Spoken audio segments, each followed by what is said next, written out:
Ministries, Father Henry, his assistants, Father Johnny, and Father Ron, our distinguished administrators, professors, educators, my dear students, my dear people of God. Isang maganda, pinagpala at mabiyayang gabi po sa inyong lahat.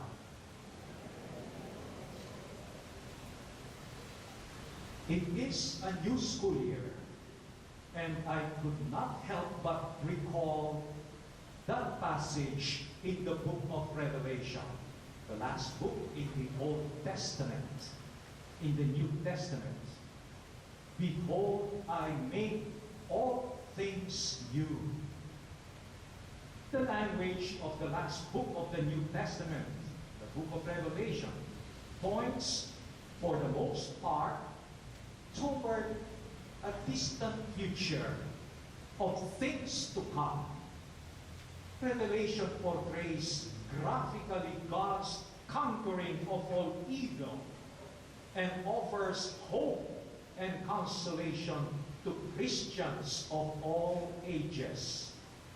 But did you notice that here, when God says, I make all things new, there is an obvious shift from future tense to the present tense.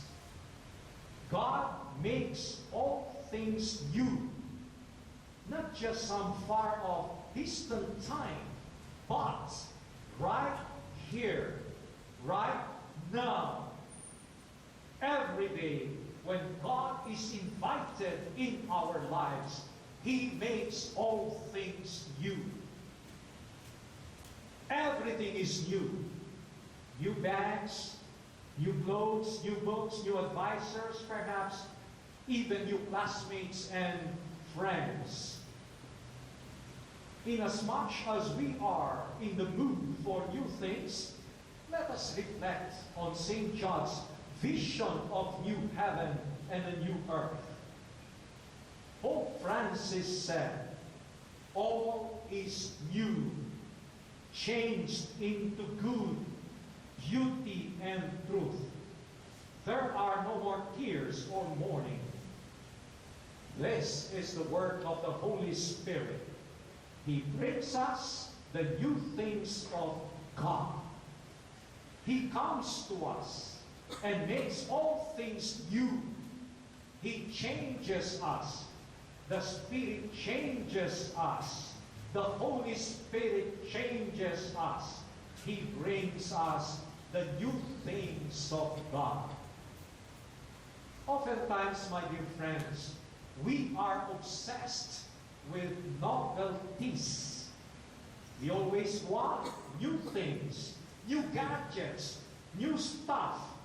However, the novelties we look for and even desire for are but temporary and fleeting, that we even get bored of them. At the end of this year, the new things we have now will eventually be considered worn out, old, and even obsolete.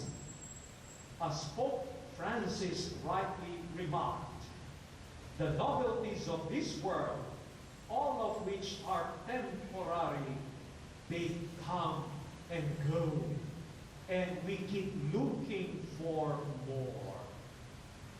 But the new things of God are not like the novelties of the world. The new things which God gives to our lives are lasting. Not only in the future, when we will be with Him, but today as well. God is even now making all things new.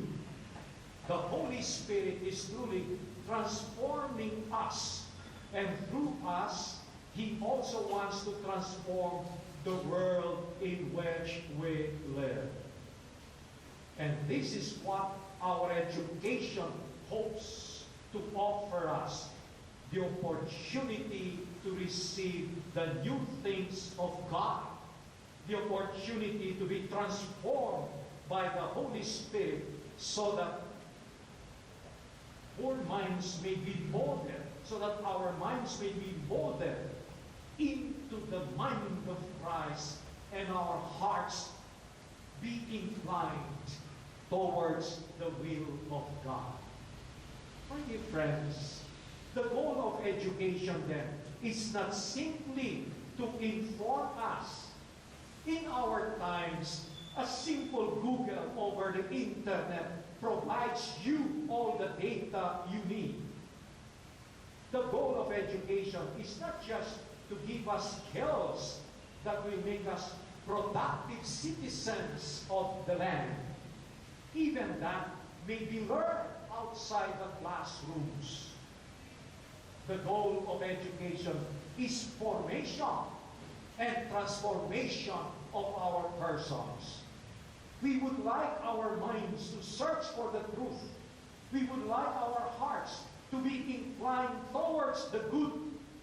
In other words, we wish to be shaped into the new creation that Christ wants us to be. And we cannot do this alone. And this is done by the Holy Spirit. This is the novelty of God. The newness, that which is truly valuable, lasting, and transformative. Teachers and books are but instruments. It is the Holy Spirit who transforms us into the mind and heart of Jesus. And the concrete manifestation that the Spirit is at work in us, that we are indeed transformed, is that we become more loving persons. Yes, the Holy Spirit will enable us to accomplish the values we aspire to have. Makadiyos, makatao, makabayan, makabuhay, at makakalikasan. There will be fears and sometimes misplaced anxieties as we continue this school year. Often we may have to leave the comforts of our narrow and selfish horizons to be open to the novelty God offers. This is not a question of novelty for novelty's sake. The search for something new to relieve our boredom, as is often the case in our day. The newness which God brings into our life is something that actually brings fulfillment, that gives true joy, true serenity, because God loves us and desires only our good. Are we prepared to be open to God's surprises? Let the year we are to open then be challenged with following words from Pope Francis. Let us open the doors to the Spirit. Let ourselves be guided by Him and allow God's constant help to make us new men and women inspired by the love of God, which the Holy Spirit bestows on us.